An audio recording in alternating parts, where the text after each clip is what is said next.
personnes ici ce matin, le Seigneur veut vous parler spécifiquement. Vous avez toujours l'impression, depuis que vous êtes jeune, que vous ne pouvez pas vous intégrer nulle part où vous arrivez. C'est comme s'il y a toujours un rejet qui est là. C'est plus qu'une personne.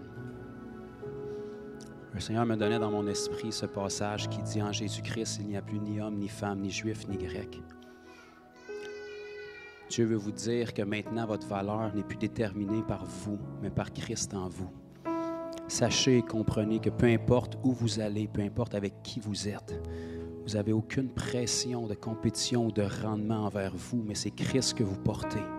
Tout ce que vous avez à offrir vient de Christ. Tout ce que vous avez à dire vient de Christ. Votre seul travail, c'est de vous soumettre à son esprit.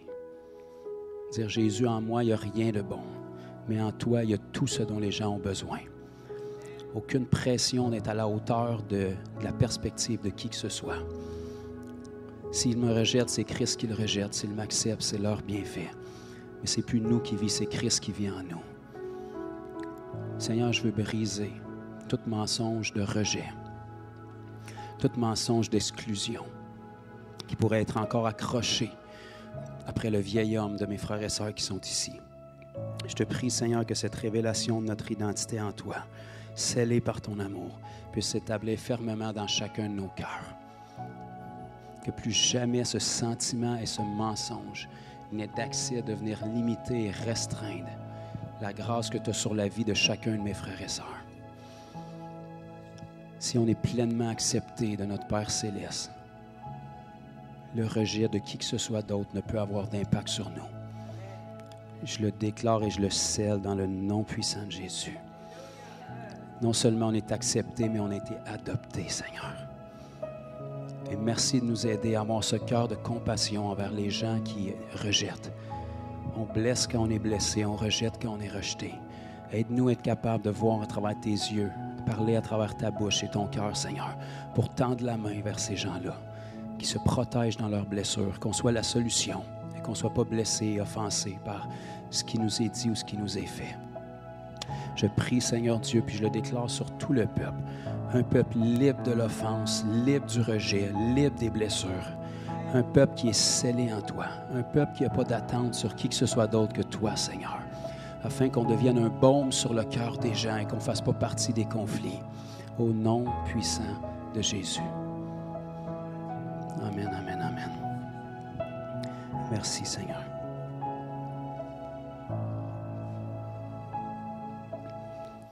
Merci, Annie. Avez-vous eu une petite minute de gloire dans votre louange? Il y en a-tu qui ont eu 2 minutes? 5. Alléluia. Qui dit mieux? Amen. Merci encore une fois, Annie. Merci, Annie. Vraiment. Vous savez, la louange, c'est bien plus qu'avant même qu'il y ait des mots qui sortent de notre bouche. Un silence devant l'Éternel a autant d'importance à ses yeux que de la louange. La louange qui sort de notre bouche, c'est juste la manifestation de quelque chose qui bouille en dedans.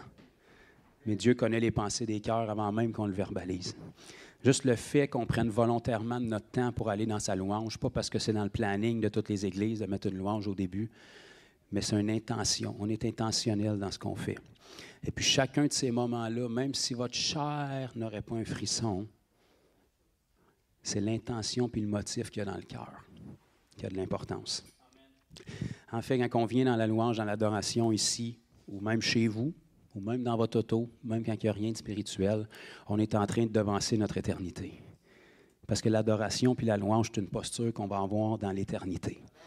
En ce moment, ici-bas, c'est teinté à travers des responsabilités, mais à travers toutes nos responsabilités, on peut constamment conserver une posture de cœur, de louange et d'adoration. L'idée que ça va bien aller, ce n'est pas le monde qui est arrivé avec ça dans le COVID, là.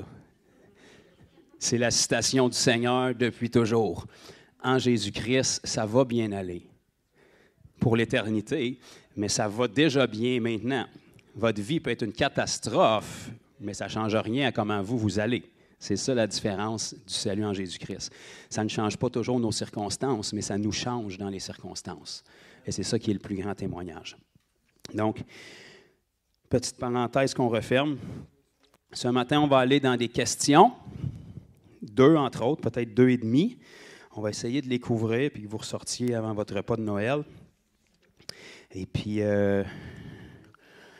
j'en avais plusieurs, là, mais je les ai choisis parce que j'essaie toujours de choisir des questions, pas en fonction de ceux qui les posent, mais en fonction de ce qui pourrait être le plus bénéfique pour la masse. Ce que je vois qui est récurrent depuis 10-11 ans, parce qu'en réalité, on se répète toujours, là, c'est pas mal tout le temps les mêmes questions qui reviennent, parce que tout le monde a les mêmes questions sans avoir leur réponse, fait qu'ils étouffent leurs questions jusqu'à temps que quelqu'un d'autre ait l'audace de poser leurs questions, parce qu'ils se sont dit, si moi je pose ma question, le monde va dire, hein, il est bien niaiseux, lui, mais tout le monde a la même question. Fait que c'est dans ce sens-là qu'on va aller pour le question-réponse. Je vais juste en éclairer une qui n'est pas tant pertinente avant, juste pour savoir si la personne concernée est toujours ici. J'avais une question qui n'est pas nécessairement biblique, mais il y a quelqu'un qui me demandait si je connaissais une bonne église locale dans le coin de Mirabel. C'est une question anonyme. Fait que si cette personne-là est encore ici, levez la main, puis vous viendrez me voir après le culte, puis je vous donnerai des références. Est-ce qu'il y a quelqu'un ici qui cherchait une bonne église locale dans le coin de Mirabel ou la personne n'est pas ici ce matin? Bon, merveilleux. Fait qu'on vient de se régler un problème. Ça aurait été plus simple s'il y avait eu un nom, mais il n'y avait pas de nom. Fait qu'essayez, quand vous mettez des questions, de mettre un nom. C'est toujours plus simple et plus pertinent de parler directement à la personne. Donc, 2 questions qu'on va essayer de couvrir, qui vont nous ouvrir la porte sur plein d'autres questions. Mais on va parler des choses du royaume ce matin. La première qui m'avait été posée, très courte et concise, j'ai vraiment aimé, c'était « Pourquoi demander la guérison puisqu'elle est dans l'œuvre de la croix? » Fait que je sais qu'il n'y a personne ici qui se pose cette question-là, mais il y a quelqu'un qui se l'est posée, quelqu'un qui n'a pas de nom. Fait que ce matin, je parle à personne. Fait que la personne qui a posé cette question-là, personne, on va répondre à ta question ce matin. Donc, c'est quand même très pertinent parce que c'est des termes très spirituels qui sont là. Et c'est des termes que vous avez déjà entendus, que j'ai déjà entendus. Pourquoi demander la guérison puisqu'elle est dans l'œuvre de la croix? Est-ce que la question est bien formulée? Oui et non. Il y a plusieurs points là, qu'on va détailler. À commencer par demander la guérison, qui est important de clarifier parce que ça, ce n'est pas un principe qui est biblique, Nouveau Testament. Et puis, l'œuvre de la croix, c'est quelque chose qu'on va détailler aussi. Donc, on est les premiers à enseigner ici que la guérison est couverte dans ce que Christ a accompli. Maintenant, est-ce que la guérison était couverte dans l'œuvre de la croix? Non. Ça, c'est important de détailler ça aussi. Fait que là, je viens de perdre la moitié de ceux qui m'ont visionné sur les réseaux. Mais restez avec nous, on va définir ce que c'est. La guérison est inclue dans le sacrifice de Jésus, mais ce n'est pas à la croix que ça s'est passé.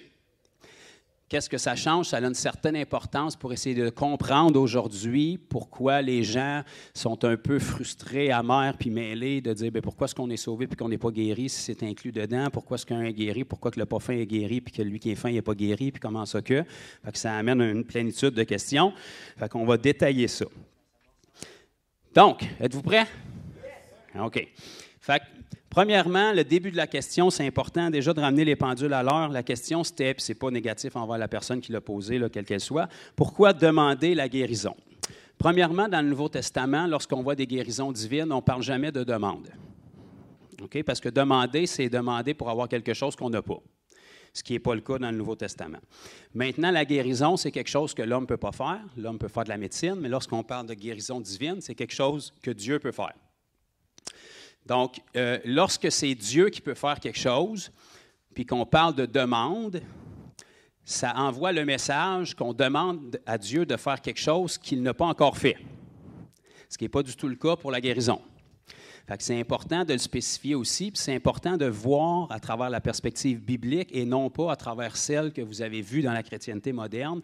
Si vous êtes nouveau converti, je vous bénis, vous allez vous sauver toute cette dompe-là. Mais pour ceux qui sont chrétiens depuis un bon nombre d'années, ils sont allés à l'Église pour apprendre à être incrédules, dans le fond. Fait que là, il faut tout déraciner ça, puis il faut faire de la désinstruction, puis on repart à zéro. Donc, vous allez voir que dans la Bible, Nouveau Testament, que ce soit à travers le ministère de Jésus, que ce soit après l'établissement de l'Église au jour de la Pentecôte, vous ne verrez jamais la guérison opérée comme une demande. Merci, papa. Vous allez voir, par contre, dans la chrétienté moderne, que la majorité des gens qui croient encore dans la guérison ici, ce qui vient déjà de réduire de beaucoup le pourcentage. Puis si tu prends ceux qui croient ici, puis qui croient aussi ici, on vient de réduire le pourcentage. Si tu prends ceux qui croient ici, puis qui osent le faire, on vient de réduire le pourcentage encore plus. Mais lorsqu'on parle de guérison divine dans le Nouveau Testament, il n'est jamais question de demande à Dieu, parce que Dieu n'a plus rien à faire dans ce processus-là.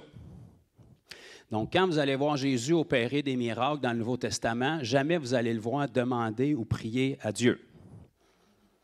Merci, Moïse. Je sais que ça choque, là, mais même à travers les apôtres, même à travers l'Église primitive, vous ne verrez jamais ça formulé sous forme de prière. Je sais qu'aujourd'hui, on va souvent dire on prie pour les malades parce qu'on veut que les gens comprennent. Mais si on définit ce que c'est la prière, c'est avoir une conversation, mais quand elle est avec Dieu, on appelle ça prière. Donc, si je vous parle, là, je suis en train d'avoir une conversation. Dès que j'ai une conversation avec Dieu, c'est de la prière. Donc, prier, c'est converser avec Dieu. Donc, dès le moment qu'on parle de guérison divine et qu'on met prière ou demande là-dedans, c'est-à-dire qu'on est en train de demander à Dieu de faire quelque chose ou de lui demander son approbation. Ce qui n'a jamais été fait dans le Nouveau Testament. Pourquoi? Parce que Dieu n'a pas besoin de se répéter, sa parole est oui, amen. Donc, s'il doit redonner son approbation sur une approbation qu'il a donnée, ça veut dire que ce n'est pas lui qui est le problème, c'est toi qui es en problème puis tu ne connais pas tes droits. Donc, Jésus, lorsqu'il opérait des guérisons, jamais vous ne le voyez parler à Dieu.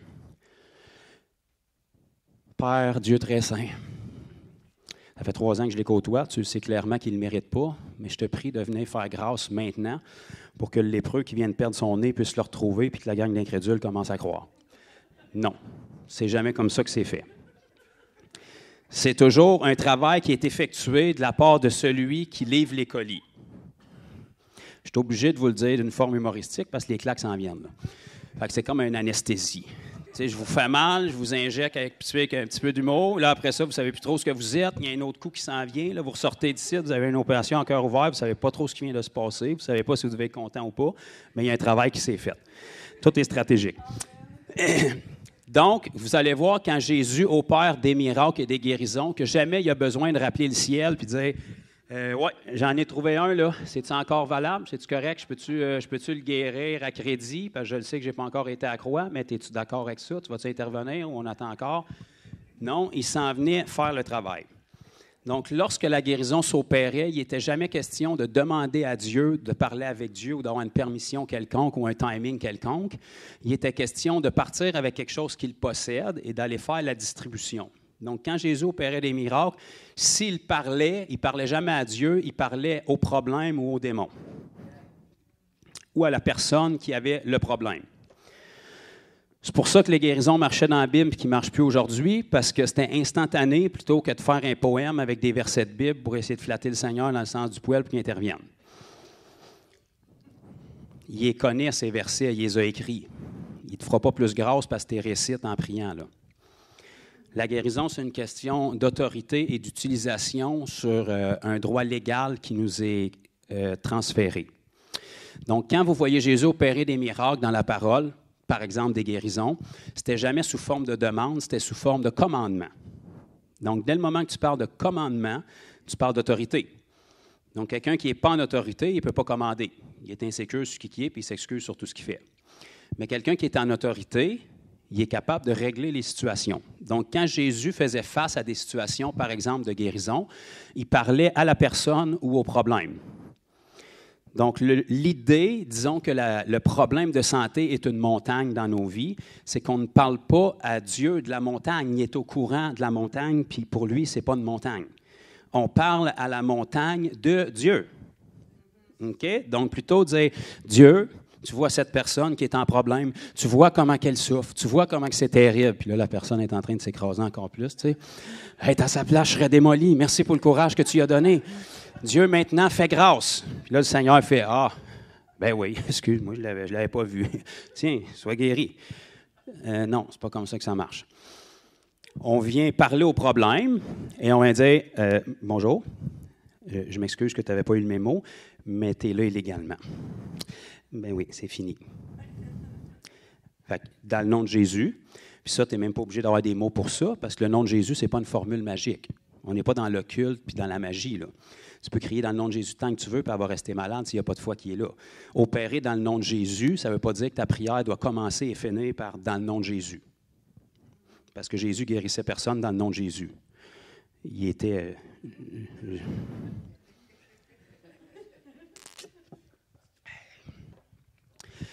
Comme quand la police vous arrête, il n'y a pas besoin de dire « dans le nom de Jean-Guy, au nom de la loi, je t'arrête ». Fais juste aller à 200 en sens inverse, c'est à 10, puis il va t'arrêter, puis il n'y a pas besoin de te dire dans quel nom qu'il t'arrête. Ça va être écrit sur l'étiquette. Tu le sais, quand les cerises partent, qu'il t'arrête dans le nom de la loi. Jean-Guy, il n'y a pas d'autorité sur toi, mais le badge qu'il porte lui donne toute l'autorité nécessaire, et même s'il ne connaît pas ton nom ni ton adresse, il t'arrête pareil. Même si tu es consentant ou pas consentant, il t'arrête pareil. Parce que tu es en tort, puis lui est en autorité. La maladie, les démons, c'est des contrevenants. Voilà ce que le policier ne fera jamais s'il t'arrête. Oui, sergent, je viens d'intercepter un individu sur l'autoroute 10 à 200 en sens inverse. Est-ce qu'aujourd'hui, ça serait le bon timing, puis j'aurais votre autorisation pour pouvoir lui donner un constat?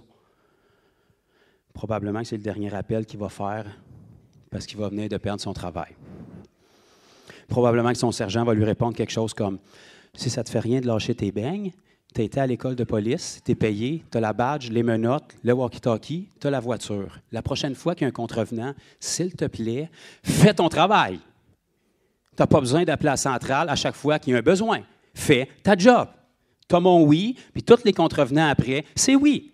Tu n'as pas besoin de rappeler pour me demander la permission. Tu n'as pas besoin de me rappeler pour savoir si tu peux utiliser tes menottes. Tu n'as pas besoin de me rappeler pour savoir si tu peux utiliser le nom de la loi. On t'a mandaté, on t'a envoyé, on t'a équipé pour ça. Dernier appel, merci. Même chose avec nous. La Bible dit qu'on est des ambassadeurs de Christ. 2 Corinthiens chapitre 5, lisez-le de 17 jusqu'à 20, vous allez péter une crise de louange, ça va être extraordinaire, vous allez savoir que vous avez une valeur. Donc, on est des ambassadeurs de Christ. Christ habite dans le royaume de Dieu, donc par ce fait, nous sommes des ambassadeurs du royaume de Dieu.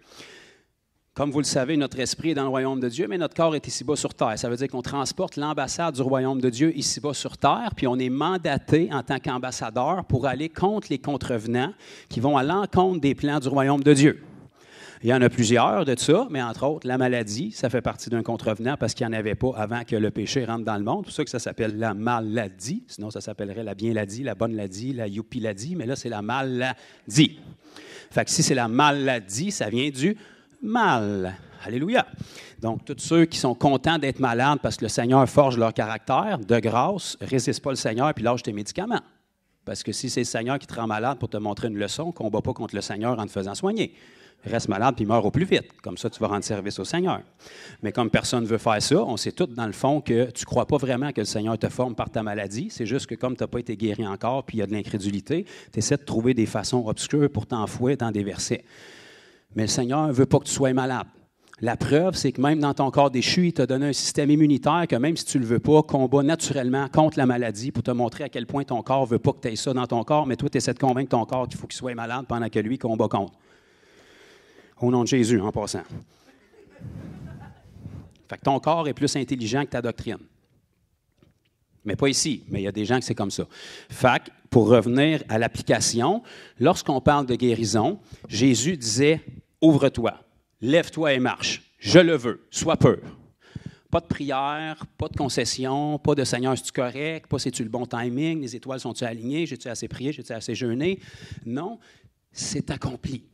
Même à l'époque de Jésus, ce n'était pas accompli encore. Il faut comprendre que tous les miracles que Jésus les a faits, il les a faits à crédit. Parce qu'il savait que le paiement, il allait le payer dans 3 ans et demi sur la croix. Donc, Jésus s'adressait toujours au problème puis il corrigeait le problème. Fait que déjà là, lorsqu'on parle de demande, dès le moment qu'on parle de demande, ça veut dire qu'on a une incertitude sur la réponse. Quand on sait qu'on a quelque chose, on n'a pas besoin de le demander. Si on le demande, c'est parce que c'est quelque chose qu'on n'a pas ou qu'on n'a pas suffisamment. Quand on sait que la guérison, c'est un outil qui nous est octroyé, qui faisait partie du sacrifice de Jésus, mais pas de l'œuvre de la croix, parce que ça, on va le définir prochainement, c'est un outil qu'on a. Donc, imaginez-vous que dans votre armure du croyant, il y a une petite facette ici qui s'est remplie de guérison, l'autre petite facette ici s'est remplie de miracles, puis là, vous vous promenez, puis vous cherchez quelque part pour appliquer ça. Fait que vous êtes comme des facteurs du royaume de Dieu. Puis là, quand vous trouvez quelqu'un qui est malade, bon, parfait, j'ai cette guérison-là ici, je te la donne. Fait que tu n'as pas besoin de rappeler au ciel, tu n'as pas besoin d'y demander, tu la portes déjà. Parce que la guérison, c'est Dieu qui l'opère et c'est Dieu qui l'a opéré légalement, il y a 2000 ans à travers Jésus. Maintenant, pour que le monde naturel s'aligne avec ce qui s'est produit dans le monde spirituel, bien, ça prend quelqu'un qui transitionne les deux mondes. Donc, lorsque qui que ce soit est guéri, il n'y a aucune guérison qui se fait. Il y a une guérison qui était déjà présente dans le monde spirituel, que quelqu'un a réussi à percer les deux dimensions, la prendre dans le spirituel pour la ramener dans le naturel. Plus ou moins, par un commandement puis par la foi. Donc, vous allez voir, par exemple, que Paul, il y avait des bouts de linge qui avaient touché son corps, puis il mettait ça sur des malades. Les malades étaient guéris. Les bouts de linge ne priaient pas puis ne commandaient pas. Puis la Bible ne nous dit même pas que Paul avait prié dessus. Une autre chose que les bouts de linge faisaient, on mettait ça sur les démoniaques, puis les démons sortaient. Une autre chose que les bouts de linge ne faisaient pas, démon de cancer sort, démon de mal de tête sort, démon de ça sort. Non, les démons sortaient. Pas besoin de savoir le nom, pas besoin de savoir comment ils sont, pas besoin de savoir où ils ont rentré. Un bout de linge qui a touché Paul sur un démoniaque, le démon sort. Parce qu'on s'en fout de savoir son nom. La Bible nous dit que toute domination et autorité ont été placées sous Jésus et il est assis bien au-dessus de tout ce qui peut avoir un nom. La Bible ne nous dit même pas que Paul priait sur ces bouts de linge. La Bible dit que c'est des bouts de linge qui avaient touché son corps. Paul, ce n'était pas Dieu, c'était un apôtre puis un disciple comme nous. C'est simplement un point de contact pour que les gens, quand ils sont guéris, se demandent comment ça que je suis guéri. Les gens disent, ces bouts de neige-là, ils ont touché à Paul. Ah, Paul, c'est qui ça? Bien, c'est un malade qui parle de Jésus. Fait que forcément, les gens dans l'équation vont arriver à Jésus. Donc, Dieu passait par n'importe quel moyen, mais c'est juste pour vous montrer à quel point est-ce qu'on a complexifié la guérison bien souvent, puis on pense qu'il faut être parfait pour guérir quelqu'un. Un bout de tissu peut le faire à ta place. Fait qu'on oublie la perception, puis on oublie la complexité de ça. Fait que dès le moment qu'on parle de guérison, on parle de commandement, de décret, de déclaration ou quoi que ce soit qui peut permettre de relâcher notre foi sur la situation. À certains moments, Jésus a juste mis sa main sur quelqu'un sans rien dire, puis elle a été guérie et délivrée. Par exemple, la femme qui était courbée depuis 18 ans, ils ont essayé de coincer Jésus avec ça, puis Jésus lui a dit, bien, cette femme-là était liée par le diable depuis 18 ans. Ne fallait-il pas la libérer? On remarque que sa maladie était produite par le diable. On ne voit pas Jésus faire aucune délivrance. Il s'en va, ça ne nous dit même pas qu'il a prié, ça nous dit qu'il toucha son dos, puis immédiatement, il se redressa. Il n'y a pas de façon pour que la guérison opère, c'est toujours qu'il se soit fait selon ta foi. Si tu crois qu'elle va être guérie quand tu mets ta main, elle va être guérie quand tu mets ta main. Si tu crois qu'elle va être guérie quand tu éternues, elle va être guérie quand tu éternues. Si tu crois qu'elle va être guérie par ton ombrage, elle va être guérie par ton ombrage. Parce qu'en réalité, il n'y a rien que le ciel vient faire de plus. Tout a déjà été fait. C'est juste nous, la moyen qu'on va utiliser ou la façon dont on va opérer le don pour être capable de prendre quelque chose qui est dans les entrepôts du ciel et pouvoir l'amener dans notre monde naturel.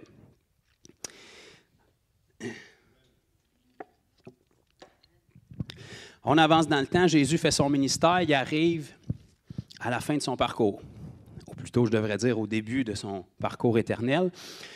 Ce Jésus-là, il a été condamné, si je peux dire, à 2 endroits pour 2 buts spécifiques.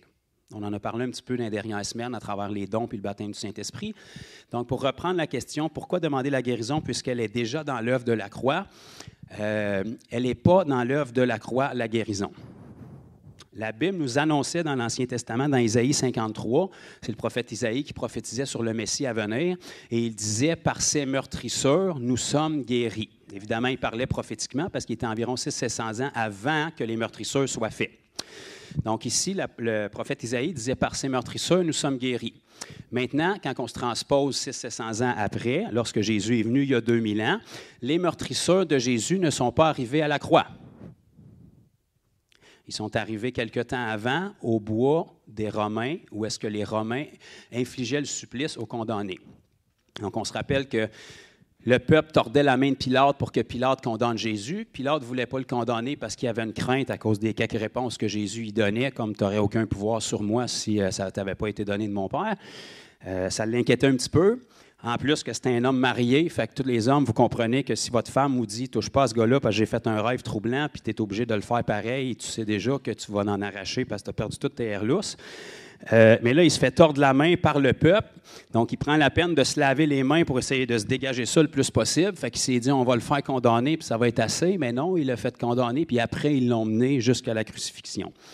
Mais avant qu'il aille au bois du Calvaire, qui est la croix de Golgotha, pour verser son sang, il a été attaché, comme tous les prisonniers qui étaient considérés comme des supplices à l'époque des Romains, c'était qu'ils étaient attachés au bois, où est-ce qu'on lui attachait les mains sur un poteau, qui n'était pas la croix. Et puis ensuite, les bourreaux romains, qui étaient reconnus comme les pires à cette époque-là, dans tous les empires, il y avait un fouet en cuir avec des bouts d'os ou des bouts de fer qui étaient attachés à chaque bout de cordage du fouet. Et puis, il condamnait les supplices à 40 coups moins 1, ce qui donne 39 coups. Donc, c'était plus poli de dire ça de même. Donc, on frappait 39 fois les victimes, puis tout était fait en sorte que ça fasse tellement mal que ça fasse des ecchymoses à cause des coups qui frappent sur le corps, puis que les os ou les bouts de métal puissent arracher la peau en même temps. C'est là que Jésus a été meurtri. Donc, la guérison a été payée pour par Jésus, mais pas à la croix. Le même sacrifice pour deux endroits différents, pour deux buts différents. Ensuite, puis vous savez qu'il y a des gens qui mouraient juste de ça. Tellement c'était douloureux que le corps tombait en hémorragie et puis qu'à un moment donné, le corps a une limite à ce qu'il peut endurer comme douleur. Donc, à un moment donné, l'adrénaline est trop haute, la glande pète, puis Jésus a enduré ça pour se rendre ensuite à la croix. Parce que Jésus ne pouvait pas mourir. La mort, c'est le résultat du péché. Jésus n'avait pas péché. Donc, c'est lui qui a décidé quand il fermait la switch. Donc, il s'est rendu jusqu'à la croix, où est-ce que là, évidemment, comme n'importe qui est meurtri, que ce soit avec un couteau, un aiguille ou que ce soit avec un fouet, quand la peau est meurtrie, le sang coule, parce que Jésus était humain comme nous. Et là, au bois des Romains, à la croix du Calvaire, là, la Bible nous dit qu'il a versé son sang pour nos péchés. Donc, c'est le même sacrifice, mais à deux endroits différents pour deux buts différents. C'est pour ça qu'aujourd'hui, quelqu'un peut être sauvé, né de nouveau, mais qui est encore malade. Quelqu'un peut être guéri dans son corps ou dans ses pensées, mais qui n'est pas sauvé, né de nouveau. Pourtant, c'est Jésus qui est à l'origine des deux miracles. Mais c'est deux choses spécifiques pour lesquelles la foi doit s'appliquer dans les deux choses spécifiques, et ce n'est pas tout le monde qui applique leur foi dans les deux choses spécifiques.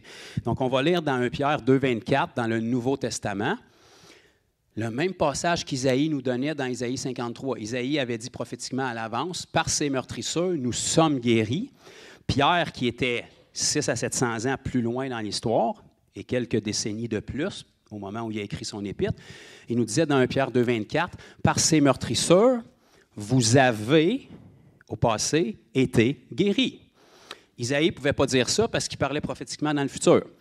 Là, la dette avait été payée par Jésus. Pierre était de l'autre côté dans le temps de ça, puis il regardait en arrière, puis il leur disait, « Vous avez été guéris. » Donc maintenant, il n'y a plus personne qui est guéri soudainement. Vous avez été guéris. Dans le monde charnel, vos corps peuvent être encore malades, vos pensées peuvent être encore malades, mais ce n'est pas parce que Dieu a besoin d'opérer une guérison. La dette a été pleinement payée au bois des Romains où est-ce que Jésus a été flagellé, et depuis ce temps-là, il n'y a plus rien que Dieu peut faire de plus. Tout est en banque, ça dépend juste si quelqu'un va croire pour aller chercher ça dans le monde spirituel puis l'amener dans le monde charnel pour que ça se manifeste. Vous allez voir une différence dans la terminologie aussi. Par exemple, quand Jésus parlait de guérison dans les évangiles, et lorsque Jésus en a parlé après sa résurrection, il faut que vous compreniez une chose, si Jésus n'avait pas été meurtri au bois des Romains avant la crucifixion, tout le monde que Jésus aurait guéri durant les évangiles serait retombé malade à la mort de Jésus. Je vais vous laisser digérer ça. Jésus a guéri, soyons conservateurs, des milliers de personnes durant ses années de ministère. Toutes ces personnes-là ont été guéries à crédit. Ils étaient guéris par les meurtrisseurs de Jésus et Jésus n'avait pas encore été meurtri. Donc Jésus les prenait à crédit, sachant très bien qu'il allait l'accomplir. Mais s'il serait mort sans l'accomplir, tous ces gens-là auraient été guéris illégalement et ils auraient retrouvé leur maladie. Parce que c'est par les meurtrisseurs de Jésus qu'on est guéris et maintenant que nous avons été guéris. Donc si Jésus se serait skippé le bois du Calvaire avant d'aller à la croix, mais tous ces gens-là qui auraient été guéris, ils auraient été guéris illégalement parce que la dette de leur guérison n'était pas payée encore. Mais par la grâce de Dieu, il y est allé, fait que ces gens-là ont resté guéris. Maintenant, quand vous regardez au mot guérison, dans le Nouveau Testament, puis que vous regardez au terme que Jésus a utilisé après sa résurrection, même si dans nos Bibles, c'est traduit par le mot guérison ou être guéri, le verbe, c'est des termes différents dans le grec. Bon, on joue peut-être sur des mots, là, mais ça a quand même une importance. Si vous regardez, par exemple, dans ce que je vous ai dit dans 1 Pierre 2, 24, lorsque Pierre disait « Vous avez été guéris », il parlait au passé. Donc, quand Jésus avait accompli, entre le temps que Jésus soit meurtri et puis le temps que Pierre écrivait son épître, il utilisait le mot qui nous est traduit par guéri ici dans nos Bibles. En grec, c'était le mot, je vais essayer de bien vous le dire, iaomai. Donc, ça, c'est le mot utilisé en grec pour parler de guérir ou de soigner quelqu'un. OK? Si vous regardez dans Marc 16, par exemple, quand Jésus est ressuscité puis qu'il a apparu à ses disciples, les dernières paroles qu'il leur a données après avoir passé 40 jours avec eux, c'est le fameux speech que tout le monde essaye de se sauver, où est-ce qu'il a dit « Allez, faites de toutes les nations des disciples ». C'est la même chose qu'il a dit dans Matthieu 28, 19. Il l'a dit dans Marc 16 sous une autre formule. Prêchez la bonne nouvelle à toute la création. Un arbre, un chien, une feuille, prêche. Fait quelque chose. Prêche la bonne nouvelle à toute la création. Celui qui croira et qui sera baptisé sera sauvé. Donc aujourd'hui, on a enlevé le baptisé, on a enlevé le croire, on rajoute juste « sois d'accord, souris-moi » puis fais une demi-prière. Mais dans la Bible, c'est celui qui croira. Croira à quoi? Pas que Jésus existe, parce que le diable croit ça puis il n'est pas sauvé, mais croira dans le message que Jésus est mort, ressuscité, le seul chemin, la seule vérité, la seule vie, puis que sans repentance, il n'y a pas de salut possible. Donc, si tu crois dans ça et que tu es baptisé parce que Jésus te l'a demandé, pas parce que la religion a volé le baptême, mais parce que Jésus te le demande, tu seras sauvé. Et voici les miracles qui accompagneront ceux qui auront été sauvés. Ici, on ne parle pas des apôtres, là. Jésus parlait aux apôtres, puis il leur disait, ceux que vous allez sauver, voici les miracles qui les accompagneront. Est-ce qu'on comprend ce principe-là?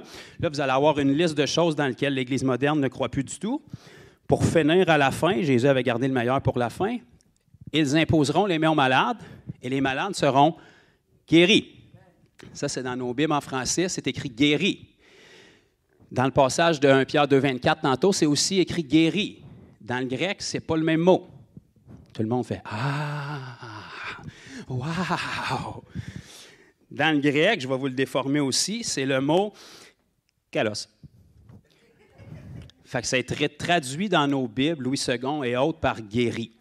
Mais en anglais, c'est encore mieux. En anglais, ça n'emploie même pas le terme « heal ». Ça dit que « In his name we will lay hands on the sick and they will recover ». La meilleure traduction de anglais à français serait « récupérer » ou « ils vont récupérer ». Mais ce n'est pas exactement ça. Mais il y a une différence entre le guéri qui nous est traduit, par exemple, quand Pierre parle, puis le guéri qui nous est traduit dans l'Évangile de Marc après la résurrection de Jésus. Pourquoi? Parce que Jésus ne pouvait pas employer le terme « guérir » parce que ça avait été déjà fait il y a 40 jours. OK.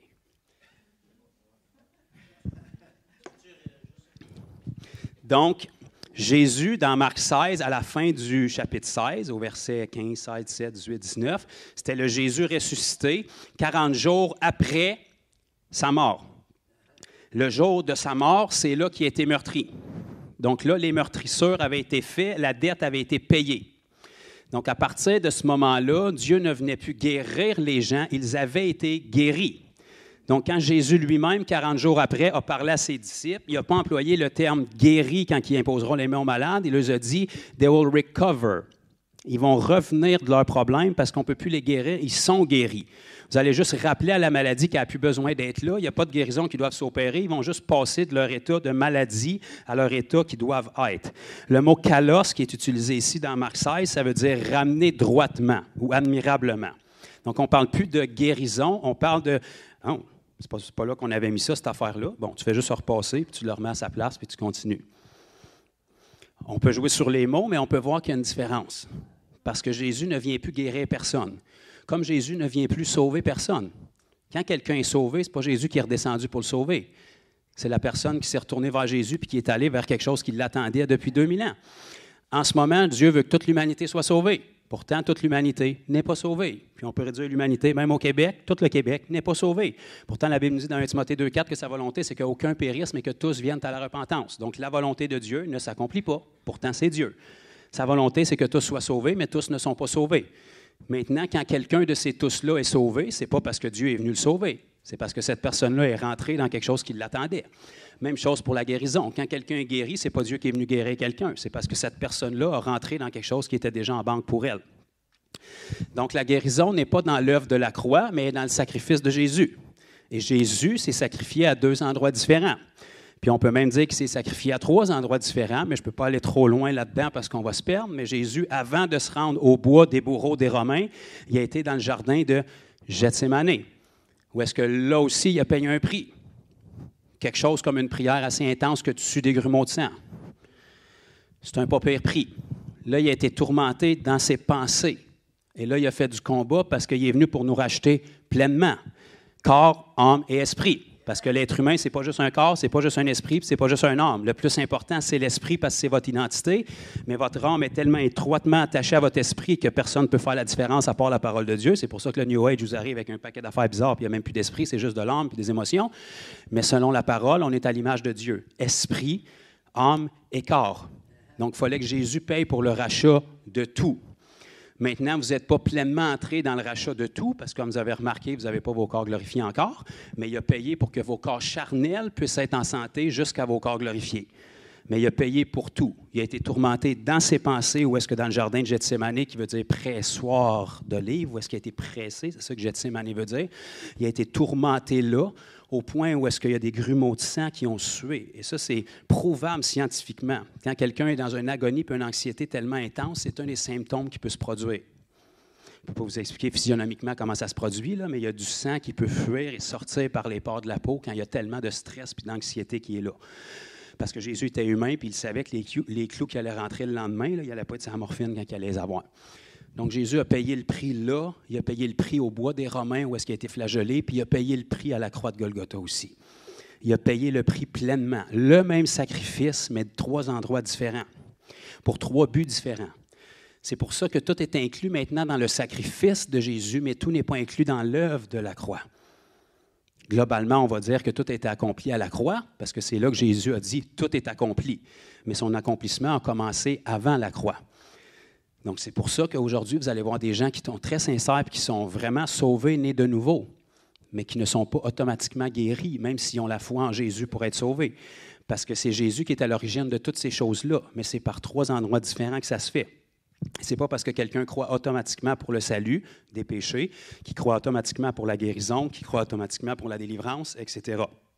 Donc, Jésus a payé le prix total, mais à des moments différents. Quand il a porté la couronne d'épines ici, c'était pour nous libérer aussi dans nos pensées. Donc, il a été flagellé ici, où est-ce que la couronne d'épines a percé, puis évidemment, il a saigné, mais il a été meurtri aussi à sa tête, où est-ce que nos pensées sont, pour qu'on soit libre. Fait que le salut, ce n'est pas juste un bateau de sauvetage pour s'en aller au ciel un jour, puis on se fait barouetter par le diable tout le temps ici-bas, là. Jésus a payé pour infiniment plus que ce que l'Église moderne vit aujourd'hui. Maintenant, c'est sûr que si ça fait 100, 150 ans que tu prêches le salut par grâce, bien, c'est tout ce que les gens vont croire. Puis c'est bien, puis c'est la Bible, mais c'est ça dans l'équation. Fait que si tu commences à prêcher l'intégralité de ce qu'il a fait, puis tu commences à avoir des gens qui vivent l'intégralité de ce qu'il a fait, bien, automatiquement, on va les retrancher, puis on va les juger, puis on va dire qu'ils sont orgueilleux. Mais au fil du temps, on va dire, bien, je suis tanné de souffrir, puis j'aimerais ça être libre comme ce monde-là. Fait que je vais commencer à croire comme eux. Fait que Jésus a payé le prix pleinement, pas juste pour qu'on aille au ciel un jour et qu'on continue à être esclave de nos péchés ici-bas. Il a payé la dette pleinement pour qu'on puisse avoir une vie de liberté ici-bas. La Bible dit celui que le Fils, pas la croix, pas le bois des Romains, pas le jardin de Gethsémane, celui que le Fils rend libre, est réellement libre. Maintenant, c'est le Fils qui est allé dans le jardin, au bois des Romains, puis à la croix de Golgotha. C'est le même sacrifice, mais à 3 endroits différents pour des buts différents, parce qu'on a différents aspects de notre vie, puis il veut qu'on soit racheté puis libre dans chacune de ceux-là. Mais évidemment, pour n'importe quoi qu'on accède qui a été accompli dans le monde spirituel, le pont qui peut relier le monde spirituel avec notre dimension charnelle, c'est notre foi. Puis ça, bien, on a une très petite idée de ce que c'est. Fait que les gens, la foi, bien souvent, c'est quelque chose qui est ici, on ne sait pas vraiment ce que c'est de la foi. La foi, c'est une substance qui est invisible, mais la seule façon de savoir quand elle est réellement là, c'est par les résultats qu'elle donne. Fait que quand les résultats ne sont pas là, tu peux crier que tu as la foi, tu peux penser que tu as la foi, il y a rien que toi qui est convaincu que tu as de la foi, ce n'est pas de la foi. Quand la montagne se tasse, ça, c'est parce qu'il y avait de la foi. La Bible dit, si tu parles à la montagne avec foi et que tu ne doutes pas dans ton cœur, elle va se tasser. Parler à la montagne, ce n'est pas de la foi. C'est une belle initiative, puis ça commence par ça, mais si elle ne se tasse pas, blâme pas l'Église, blâme pas la Bible, puis ne trouve pas de doctrine pour t'en sauver, il n'y avait pas de foi. Il y avait de l'incrédulité. Quand je dis qu'il n'y avait pas de foi, la Bible dit que chaque personne a la mesure de la foi. Fait que tu ne peux pas avoir de foi, mais tu peux avoir de l'incrédulité qui vient neutraliser ta foi. Parce que l'incrédulité et la foi peuvent cohabiter. Je sais que c'est difficile à croire, mais si tu as de la foi, les miracles se produisent. Si tu as de la foi puis de l'incrédulité, il n'y a rien qui se produit. La foi est là pareil, mais elle ne peut pas être efficace, fait que c'est comme s'il n'y en avait pas. C'est pour ça que quand Jésus est redescendu du mont de la Transfiguration dans Matthieu 17, ça faisait pas longtemps qu'il avait échappé ses boys, puis là, il avait déjà fait un scandale, puis il ne savait plus quoi faire avec ça, parce que c'est la première fois qu'il essayait de guérir puis de délivrer quelqu'un, puis que ça ne marchait pas. Fait que là, tout le monde a fait comme les chrétiens font aujourd'hui. Quand une superstar de la chrétienté n'arrive pas à faire un miracle, bien là, ça doit être un terrible problème. C'est sûr que Dieu ne veut pas le guérir maintenant, sinon il aurait été guéri par ce super apôtre Bishop intergalactique, mais de toute évidence, s'il n'a pas été guéri, c'est parce que ce n'est pas la volonté de Dieu. Donc, c'est ça qui se passait dans Matthieu 17 quand Jésus est redescendu. Tous ces apôtres qui étaient les meilleurs pour faire des miracles, qui n'avaient jamais échappé un jusque-là, ils n'ont pas été capables de libérer le jeune homme lunatique en crise d'épilepsie. Jésus est arrivé, plutôt de lui donner une petite tape dans le dos et de dire « Les boys, j'apprécie vraiment ce que vous avez fait, mais il y a des choses que vous devriez me laisser quand même, laissez-moi prendre la place. » Non, il les a regardés publiquement devant les autres, puis il a dit « Race incrédule et perverse. » Je sais qu'il manquait d'amour, puis que nous, aujourd'hui, on en a, là, mais Jésus a dit ça à ses disciples publiquement.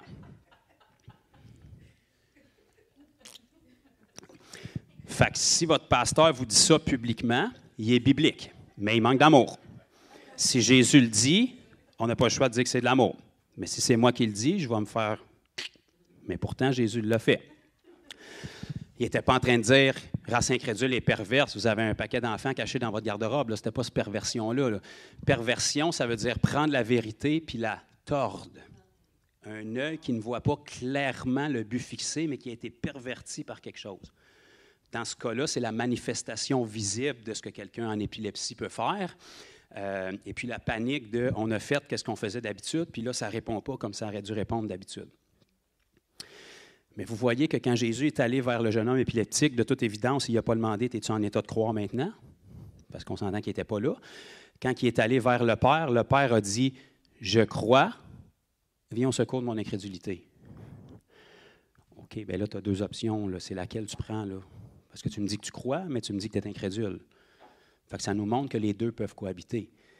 Il y a un désir mental de croire quand tu connais les capacités de Jésus, mais tu as de la chair qui est remplie de doutes à cause des capacités de ce que tu vois.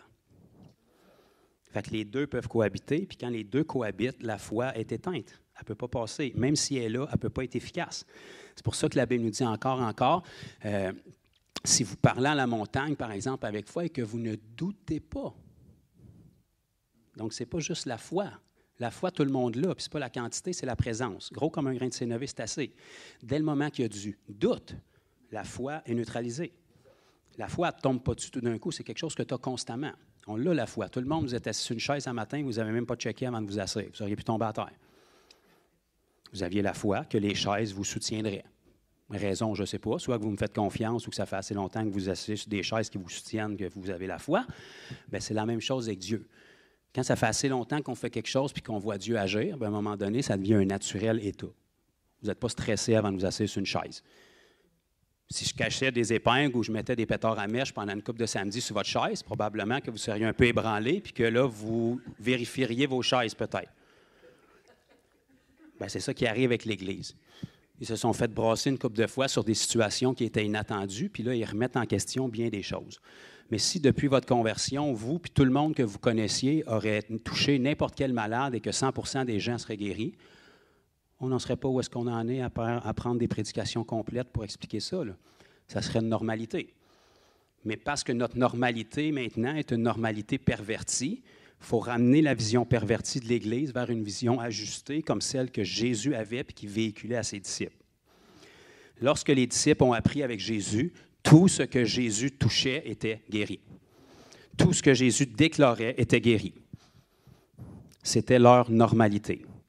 Lorsqu'ils ont commencé leur ministère, ça a été leur normalité jusqu'à Matthieu 17. Donc, après, ils ont dû commencer à apprendre à dealer avec des sources d'incrédulité qui viennent neutraliser leur foi. C'est pour ça que, gloire au Seigneur, dans un des évangiles, ça a été sauvegardé, parce que si l'humain aurait pu, il l'aurait enlevé de tous les évangiles, mais Jésus a rajouté « Cette race ne sort que par le jeûne et par la prière. » Fait que là, connaissant l'Église comme qu'elle est, mais on veut se faire des idoles avec n'importe quelle manifestation du diable. Fait que les gens ont dit, tu vois, c'est ce démon-là qui était dans le jeune homme épileptique, que c'est tellement un grand démon qu'il faut jeûner et prier pour qu'il sorte. Jésus n'a jamais parlé du démon comme étant un problème. Il leur a dit, c'est à cause de votre incrédulité que ce jeune-là n'a pas été guéri. Après, il va leur donner la solution à leur incrédulité. Cette race qui produit l'incrédulité en vous à cause de sa manifestation ne sort que par le jeûne et par la prière. Le jeûne et la prière n'agissent pas sur le démon. Le jeûne et la prière agissent sur ton incrédulité pour qu'il n'y en ait pas puis que ta foi puisse être agissante, peu importe la manifestation puis le problème qui est devant toi. C'est pour ça que le jeûne agit. Le jeûne écrase notre chair pour fortifier notre homme spirituel. L'incrédulité n'est pas dans votre homme spirituel, elle est dans votre chair. Donc, plus votre chair est écrasée, plus c'est la foi qui prédomine, puis la voie de l'incrédulité est écrasée. Il va tout le temps en avoir parce que vous êtes humain, vous êtes charnel, puis n'importe quoi qui est surnaturel, ça viole le charnel. Fait que jamais votre tête va dire « oui, amen à une guérison ». Elle va dire « ça se peut pas, c'est pas le temps, ça se passera pas ». Puis là, elle va vous lancer dans le processus. Quelle prière tu vas faire pour que ça puisse être guéri, puis essaye ça de même, puis ça, c'est votre chair. Votre esprit, lui, il est différent. Il n'a pas besoin de comprendre pour croire. Il ne comprend rien, puis il croit, parce que c'est sa nature. Donc, quand on jeûne et on prie, on écrase la voie de notre chair, donc on a moins de combats pour combattre l'incrédulité quand vient le temps d'opérer dans la foi. Alléluia! Donc, pourquoi demander la guérison puisqu'elle est dans l'œuvre de la croix? On ne demande pas la guérison, on distribue les guérisons, on commande la guérison, on n'en parle pas à Dieu parce que lui, c'est déjà oui, amen, puis il n'est pas bipolaire, il ne change pas d'idée. On parle au problème, on parle à la personne, on génère une action parce qu'en réalité, la foi, c'est une action. Le chapitre de la foi dans le Nouveau Testament, c'est Hébreux 11. Vous l'avez peut-être déjà lu, où est-ce que là, on a les héros de la foi qui nous sont nommés. Ça nous dit au verset 1, Hébreux 11, 1, « Or, la foi est une ferme assurance des choses qu'on espère et une démonstration de celles qu'on ne voit pas. » Donc ça, tout le monde dit « Amen » à ça, puis on ne comprend pas trop où on s'en va avec ça. Mais là, après ça, il y a plein de versets qui nous sont donnés pour nous décrire des héros de la foi de l'Ancien Testament. Et à chaque histoire qui nous sont racontées, ça nous dit que cette personne-là, elle a cru, et la prochaine phrase, c'est une action. Abraham crut, donc il partit vers une terre étrangère. Fait que la foi, c'est une action. C'est pour ça que si vous transposez ça dans le Nouveau Testament, dans les Évangiles ou avec l'Église primitive, à chaque fois qu'il y avait un miracle, généralement, il y avait une action qui était générée. Jésus disait « Lève-toi et marche ». Le miracle ne s'est pas produit dans le « Lève-toi », il s'est produit dans le « Va, teste, fais ce que tu ne pouvais pas faire, fais ce qui te faisait mal, fais ce que tu n'arrivais pas à faire ». Quand Pierre et Jean sont allés à la belle porte du temple, après que le Saint-Esprit était déversé, puis que le boiteux qui était là leur a demandé le monde, ils ont dit « De l'or et d'argent, on n'en a pas. Mais ce qu'on a, ils n'ont pas dit, un peu, on va le demander si on peut l'avoir aujourd'hui. Non, ils savaient ce qu'il y avait. Ce qu'on a, de l'or et de l'argent, on n'en a pas. Mais ce qu'on a, la guérison de boiteux, ça, on en a. Il n'y a pas de problème. Ce qu'on a, on te le donne. Lève-toi et marche. Ils l'ont pris, puis au moment où ils l'ont levé, ses chevilles ont été fortifiées. C'est dans cette action-là que la foi s'est manifestée. Parce que la foi, c'est une action. S'il n'y a pas d'action de portée sur la déclaration, ça veut dire que notre déclaration, il n'y a pas de foi dedans. C'est une accession mentale. Si tu mets une action sur ce que tu dis, ça veut dire que tu es complètement fou ou que tu crois réellement que ce que tu dis est vrai. Donc, si tu ne fais pas ce que tu dis, tu ne crois pas dans ce que tu dis. Il faut que les bottines suivent les babines. Donc, c'est pour ça qu'il y a toujours une action qui est générée, généralement, lorsqu'on parle de foi. Est-ce que ça couvre le thème un petit peu? Donc, la guérison dans l'œuvre de la croix, non. La guérison accomplie par Jésus, mais pas dans l'œuvre de la croix. Quelque temps avant la croix. C'est le même sacrifice, mais à 2 endroits différents, puis même 3 endroits différents avec le jardin de Gethsémane. OK. Donc, que le Seigneur bénisse cette personne-là, anonyme, qui est personne. Je vous salue, personne. Vous avez maintenant votre réponse ou une partie de la réponse sur les guérisons.